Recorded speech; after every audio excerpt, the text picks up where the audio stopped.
Ensimmäisen maailmansodan jälkeen Euroopassa tapahtui suuria muutoksia. Monet maat itsenäistyivät sodan päätyttyä, ja suurin näistä valtioista oli Puola, maa, joka oli viimeisen vuosisadan naapurivaltioidensa hallitsema. Sodan loputtua vuonna 1918 Puola itsenäistyi ja saman vuoden marraskuussa perustettiin virallinen Puolan tasavalta. Itsenäisyys ei tullut kuitenkaan ilman ongelmia. Kamppaillessaan valtion rakentamistehtävän kanssa Puola kohtasi taloudellisia vaikeuksia ja poliittista epävakautta. 1920-luvun alussa Puola oli osallisena useassa konfliktissa. Näistä tärkein oli Puolan ja Neuvostoliiton välinen sota, jossa Puola lopulta onnistui turvaamaan itärajansa. Puola kaupungistui ja modernisoitui, joka lisäsi optimismin ja edistyksen tunnetta kansalaisten keskuudessa. Pinnan alla oli kuitenkin useita kasvavia ongelmia ja Puola tulisi kohtaamaan useita suuria kriisejä. Vuoden 1929 lopussa alkanut maailmanlaajuinen lama heikensi myös Puolan taloutta ja pahensi maan sisäisiä erimielisyyksiä, jonka seurauksena ääri-ideologioiden kannatus nousi. Äärioikeistolainen Adolf Hitler ja hänen natsipuolueensa vahvistuivat naapurimaassa Saksassa. Hitler nousi Saksassa valtaan vuonna 1933. Hitlerin rotuoppi ja suunnitelmat elintilasta huolestuttivat puolalaisia johtajia. Puola solmi juuri tämän takia Saksan kanssa hyökkäämättömyyssopimuksen vuonna 1934. Puolalaiset eivät kuitenkaan tienneet, että Hitler oli jo päättänyt Puolan kohtalon.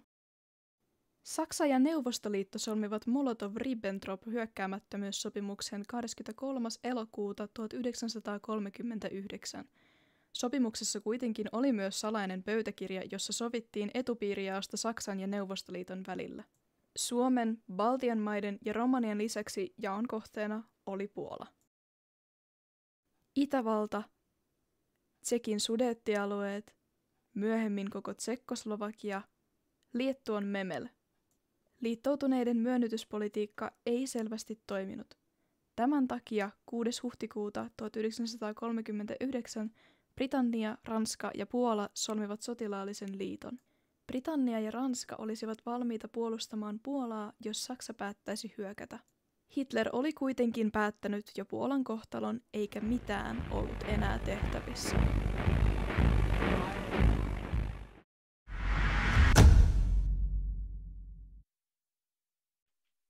Ensimmäinen syyskuuta 1939 yli 1,5 miljoonaa saksalaista sotilasta marssi Puolan rajan yli. Sotilaat hyökkäsivät koko Puolan rajan leveydeltä. Saksalaisia sotilaita avusti lisäksi yhteensä yli 2300 lentokonetta ja melkein 3000 panssarivaunua. Puolalla oli vähän alle 1 miljoona sotilasta, mutta lentokoneiden ja tankkien määrä Saksaan verrattuna oli hyvin pieni. Lisäksi Hitlerin valtaama Slovakia hyökkäsi Puolaan etelästä 50 000 sotilaalla. Puola turvautui kuitenkin sen liittolaisiinsa ja puolalaiset uskoivat avun tulevan pian. Puolan armeija oli Saksaa heikompi, mutta se silti kykeni puolustautumaan Saksan armeijaa vastaan. Läntiset vallat ennustivat Puolan kykenevän puolustamaan itseään noin 3 kuukautta, puolalaiset arvioivat jopa 6 kuukautta. Puola antautui alle kuukaudessa, mikä meni pieleen. Puolalaisten sotasuunnitelmassa Saksaa vastaan, Plan Zahud, oli tarkoitus perääntyä Puolan läpi kulkevan Veikseljoen itäpuolelle. Puola ei ennen sotaa kuitenkaan siirtänyt suuria määriä sotilaita joen itäpuolelle, sillä pelättiin, että Ranska ja Iso-Britannia ei siinä tapauksessa liittyisi sotaan. Jos suunnitelma menisi pieleen, puolalaiset sotilaat perääntyisivät Etelä-Puolaan Romanian rajalle. Siellä Puolan armeija voisi hiljalleen vapauttaa menettäviensä alueita samalla kuin liittoutuneet etenisivät syvemmälle Saksaan lännestä. Puolan läntinen sotasuunnitelma ei ollut mitenkään valmis Saksan salamasotaan, lännen kyvyttömyyteen ja Neuvostoliiton hyökkäykseen. Saksan sotasuunnitelmassa tapaus Valkoinen, eli Fall Weiß, Saksan armeija jaettiin 3 armeijaryhmään. Armeijaryhmä Pohjoinen hyökkäisi Itä-Preussin enklaavista ja Pohjois-Saksasta Pomeranian alueelta. Heidän tavoitteenansa oli yhdistää Puolan käytävä ja jatkaa sitä kohti Varsovaa. Armeijaryhmä Etelä hyökkäsi Slesian alueelta ja Slovakiasta kohti Varsovaa. Matkalla he valtaisivat Krakovan.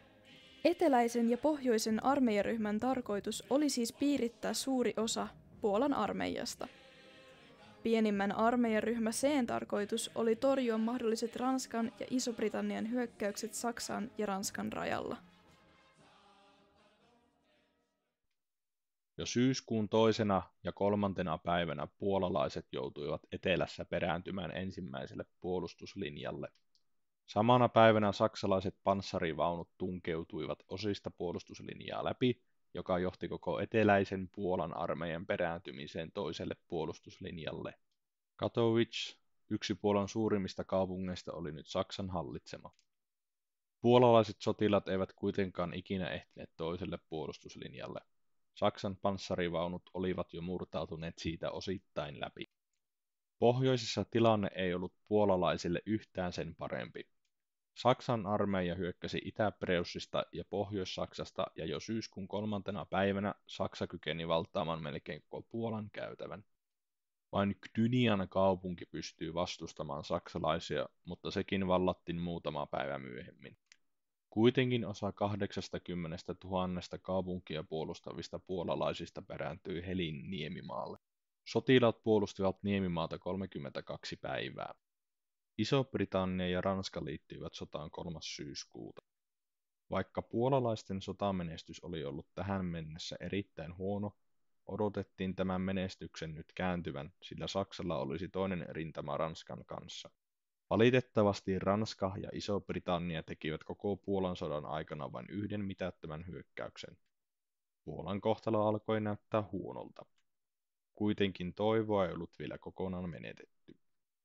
Puolalaiset voisivat vielä ryhmittyä Veikselijoen itäpuolella ja uuvuttaa saksalaisia joukkoja, kunnes heidän läntiset liittolaisensa vihdoin tekisivät jotain. Saksalaisarmeijat liikkuivat nyt nopeaa tahtia kohti Varsovaa etelästä ja pohjoisesta.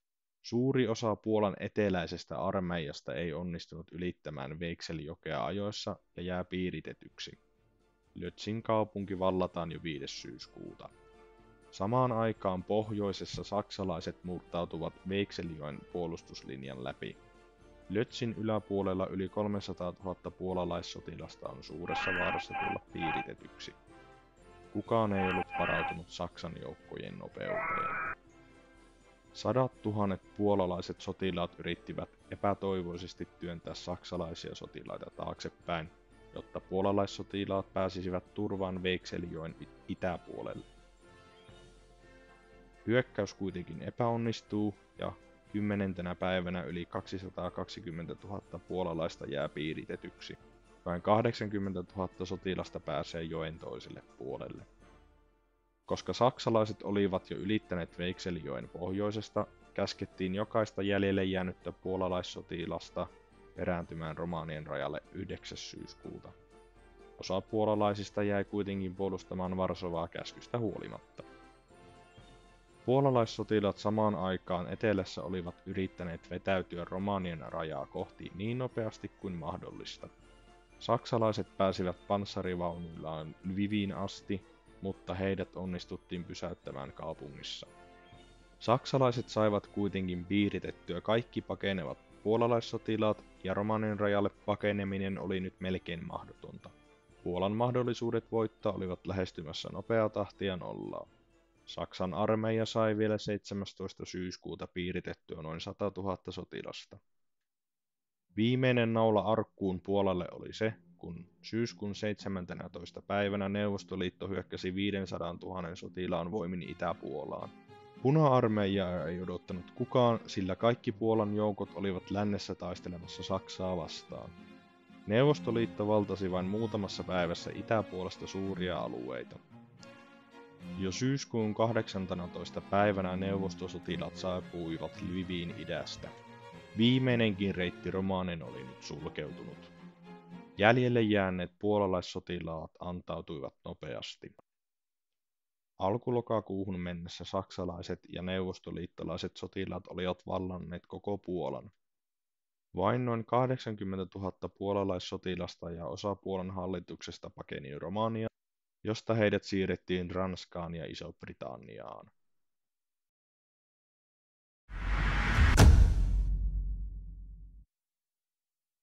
Puolan valtauksen jälkeen Natsi-Saksa teki useita ankaria muutoksia. Länsi-Puola liitettiin Saksaan, kun taas lopuista Saksan valtaamista alueista tehtiin kenraalikuvermentti. Sen kenraalikuvernööriksi nimitettiin korkea-arvoinen SS-upseeri Hans Frank. Kaikki puolalaiset, joita Natsi-Saksa ei nähnyt pystyvänsä saksalaistamaan, lähetettiin uusista Saksan alueista kenraalikuvermenttiin. Heidän tilalleen asutettiin satoja tuhansia, jopa miljoonia saksalaisia. Puolalaisille siviileille asetettiin rankat säännöt. Iltasaikaan ei saanut olla ulkona, tarkastuspisteitä rakennettiin ja pienimmistäkin vastustuksesta saattoi saada vakavan tuomion. Gestapo ja SS olivat armottomia. Kidutukset, pidätykset ja jopa teloitukset olivat yleisiä. Osa Puolen väestöstä määrättiin pakkotyöhön. Miehiä tai naisia, vanhoja ja nuoria. Tämän lisäksi Puolan kulttuuria yritettiin tukahduttaa niin tehokkaasti kuin mahdollista. Puolalaisia kirjoja poltettiin, rakennuksia ja patsaita tuhottiin, jonka lisäksi myös opettajia, artisteja, kirjailijoita ja poliitikkoja pidätettiin ja tapettiin. Puolalaisilta yritettiin viedä heidän oma identiteettinsä.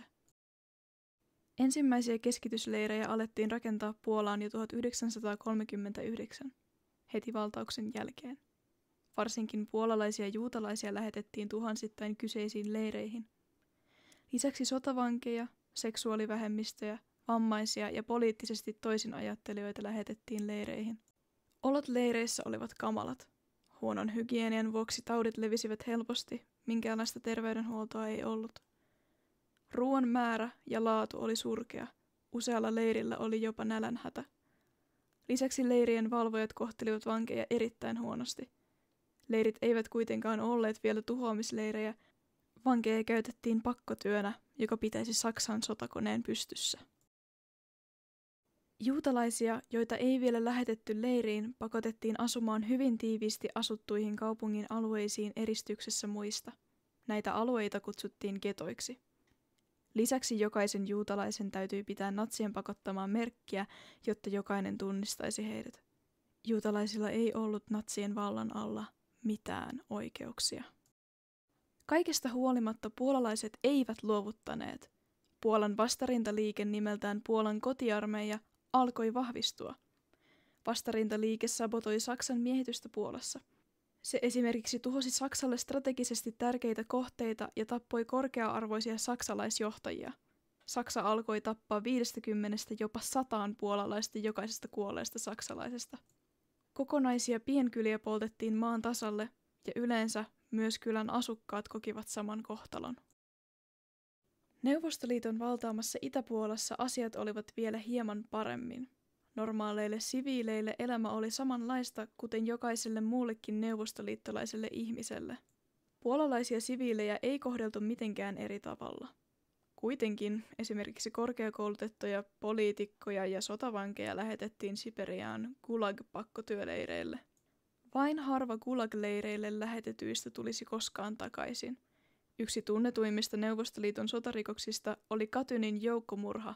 Kymmeniä tuhansia Puolan armeijan upseereja, korkeasti koulutettuja, valtion virkamiehiä ja poliiseja tapettiin Katynin metsään.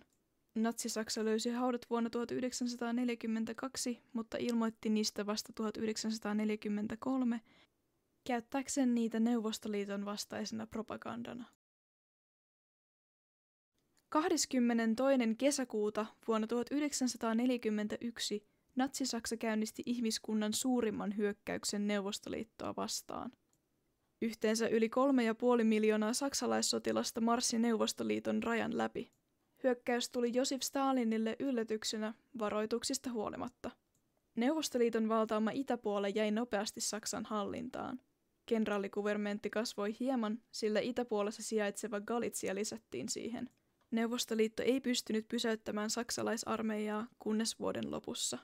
Useita vangittuja Neuvostoliiton sotilaita, niitä, joita ei heti ammuttu, lähetettiin itärintamalta Puolassa oleviin leireihin.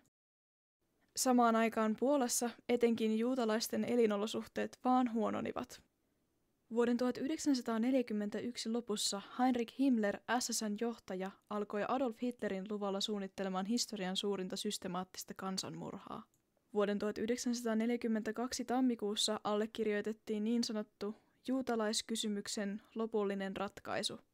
Lopullisen ratkaisun toteutuksesta käytetään yleisesti nimeä holokausti. Miljoonia juutalaisia alettiin siirtää junissa uusille tuhoamisleireille, jossa melkein kaikki lopulta kuolisi. Selviytyjien määrä oli pieni.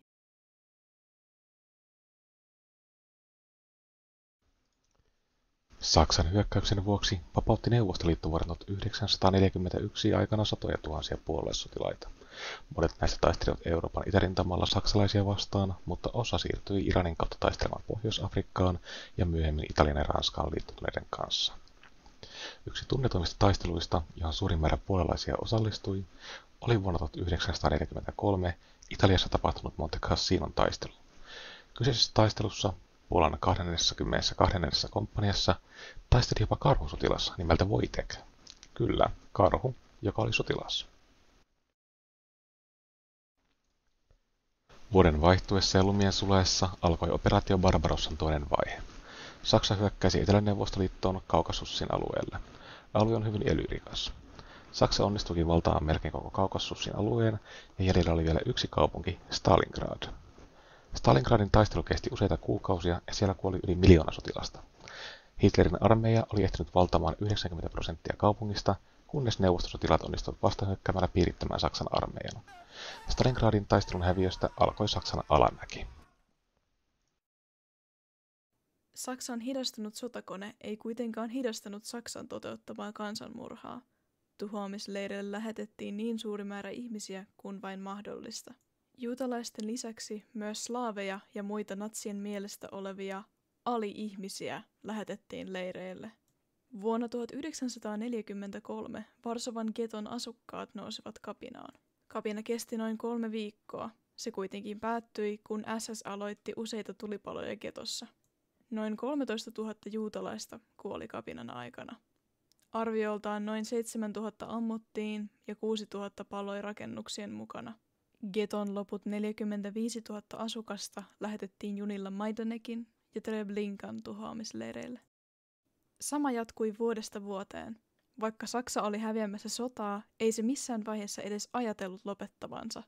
Vuonna 1944 Neuvostoliiton lähestyessä kohti Saksaa löysi se entisiltä Natsi-Saksan valtaamilta Puolan alueelta leiriä. Vielä hengissä olevat vangit oli jätetty mätänemään, ja useita dokumentteja oli hädissään yritetty polttaa. Saksan valtaamilla alueilla tapahtuneen kansanmurhan koko ja vakavuus alkoi kuitenkin hiljalleen paljastuvan koko maailmalle. Neuvostoliiton lähestyessä Varsovaa päätti Puolan kotiarmeija aloittaa Varsovan kansannousun. Kapina meni aluksi hyvin ja suuri osa kaupunkia onnistuttiin valtaamaan. Puolalaisten pettymykseksi Neuvostoliiton sotilaat jäivät Veikselijoen itäpuolelle katsomaan taistelun lopputulosta. Neuvostoliitto ei tullut vapauttamaan Puolaa, vaan miehittämään sen. Loppujen lopuksi saksalaiset onnistuivat valtaamaan Varsovan takaisin, jonka jälkeen Neuvostoliitto jatkoi hyökkäystään. Neuvostoliitto valtasi koko Puolan vuoden 1945 alussa. Kuukausi myöhemmin Hitler ampui itsensä bunkkerissaan Berliinissä. Sota Euroopassa oli päättynyt. Toinen maailmansota oli Puolalle erityisen raskas. Yli 6 miljoonaa puolalaista menetti sodan aikana henkensä, joista suurin osa oli siviilejä. Puola kärsi kaikista maista prosentuaalisesti eniten. Noin 12,4% Puolan väestöstä sai surmansa. Lisäksi suuri osa Puolan kaupungeista oli sodan aikana tuhoutunut kokonaan.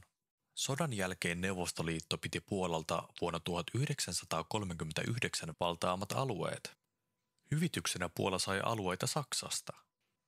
Puolaan liitettiin Takapommeri, Sleesia ja puolet Itä-Preussista. Puolan uusista alueista karkotettiin koko saksalaisväestö. Kun Puola joutui kommunismin alaisuuteen vuonna 1945, tammikuussa PKVN-puolue siirtyi Varsovaan ja siitä tuli Puolan tasavallan väliaikainen hallitus. Siihen kuului aluksi kommunistien ja eri vasemmistopuolueiden edustajia, mutta vuoden 1944 lopussa siihen liittyy myös useita pakolaishallituksen jäseniä. Vuoden 1947 vaalien jälkeen johtoon nousi Puolan yhdistynyt työväenpuolue stalinisti Bolesław Bierutin johdolla. Vuonna 1952 Puola julistettiin virallisesti kansantasavallaksi. Puola oli kylmän sodan ajan Neuvostoliiton satelliittivaltio. Puola oli kommunistihallituksen valtaama seuraavat 45 vuotta ja itsenäistyi kokonaan vasta vuonna 1989. Vaikka toisesta maailmansodasta on jo melkein 80 vuotta, näkyvät sen vaikutukset edelleenkin Puolassa tähän päivään asti.